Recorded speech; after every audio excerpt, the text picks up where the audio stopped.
يا أبا محمد يا حسن بن علي أيها المجتبى يا ابن رسول الله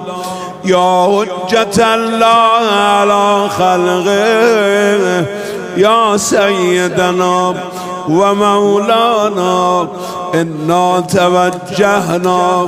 واستشفعنا وتوسلنا بك إلى الله وقدمناك بين يدي حاجاتنا يا وجيها عند الله اشفع لنا يا وجيها